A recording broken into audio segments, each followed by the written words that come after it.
পরমারাধ্য শ্রী শ্রী বাবামণির রাতুল চরণে প্রণাম জানিয়ে এবং আমার সমস্ত গুরু ভ্রাতা ও গুরু ভগিনীদের প্রতি সশ্রদ্ধ জয় গুরু সম্ভাষণ জানিয়ে আজকের পাঠ শুরু করছি।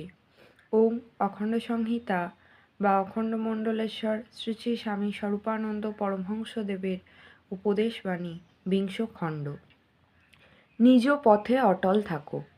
অপর এক পত্রলেখকের পত্রের উত্তরে শ্রী শ্রী বাবামণি লিখিলেন, একজন আজীবন কৃচ্ছ সাধন করিয়া কষ্টার্জিত সঞ্চয়ের ধনটুকু দিয়া একখানি আশ্রয় কুটির নির্মাণ করিল।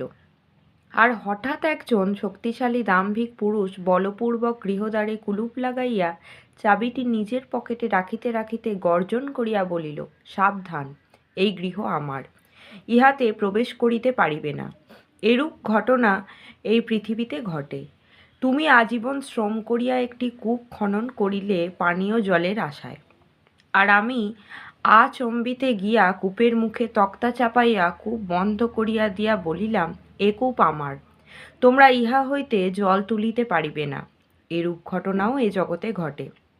পরিত্যক্ত ও বন জঙ্গলে দুর্ভেদ্যভাবে আবৃত এক মূল্যহীন ভূমি পরিষ্কার করিতে করিতে দেখিলে প্রাচীন ইষ্টকের স্তূপ। ওইগুলি সরাইতে সরাইতে দেখিলে ইহা সত্য সত্যই এক পরিত্যক্ত দেব মন্দির। তোমার মনে সাধ জাগিল যে এখানে তুমি তোমার বাঞ্ছিত মতে শ্রী ভগবানের উপাসনা করিবে। অমনি লাঠিসোঁটা, টেটা বর্ষা আদি নিয়া এমন একদল লোক আসিল যাহাদের আনন্দ ভিন্ন ধর্মাবলম্বীর মন্দির বিনাশে।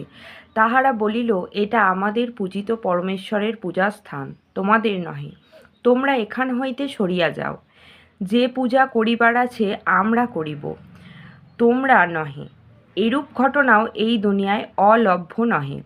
কিন্তু এই অবস্থার মধ্যে থাকিয়াও তোমাদের কাজ তোমাদিগকেই করিয়া যাইতে হইবে। তোমরা রূপিলে বৃক্ষ, অন্যে পারিবে ফল। ইহা এই পৃথিবীর নিত্যকার দুর্ঘটনা হইলেও তোমাদিগকে নিজ পথে অটল থাকিয়া চলিতে হইবে। অপরের শত দোষ ভুলিয়া যাইয়া নিজেকে দোষ প্রমুক্ত করিবার সাধনায় তোমাকে লগ্ন হইয়া থাকিতে হইবে, কাপুরুষতা বর্জন করিতে হইবে। জয় গুরু।